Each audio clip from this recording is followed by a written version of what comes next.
waaw asalaamaaleykum wa rahmatullah.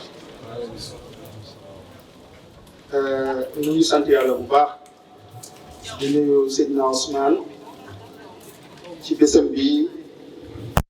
waa Seydou Ëbët di nuyu Seydou Ëbët Seydou Layam Qatta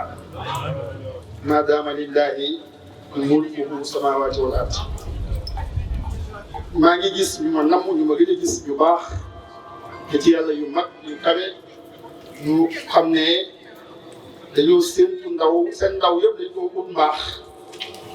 ba dajeeg jëmmi mbaax jàpp ci mbaax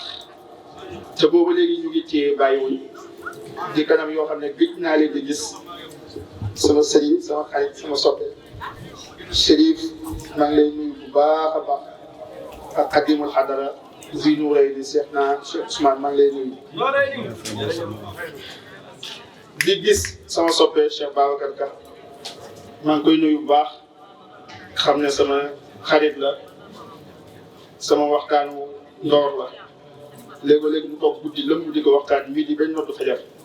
te ci yàlla rek la ñuy waxtaan ak ci Cheikh Abdoul Xeer su ko defee maa ngi koy ziar bu baax te loolu takraar la ay yoon su ko defee maa ngi nuyu ki nga xam ne moo oote muy Cheikh Ousmane Mbow Cheikh Ousmane Mbow maa ngi lay nuyu bi nga xam ne moo jaaru ci sa toogaay bii nga toog di ñaan yàlla lii yàlla nekk lu tuuti fekk lu bëri des na lii yàlla nekk lu tuuti fekk lu bëri des na jotaay bi yëpp jotaay yi sant yàlla jotaay yi sant yàlla nag sant yàlla rek moo ci war ku nekk ci jotaay bi war na sant yàlla waaye buñ delloo ca cosaan man maa war a gën a sant yàlla ndax maa xam lii fu mu jógee te maa xam fu mu jëm. Asalaamaaleykum wa rahmatullah.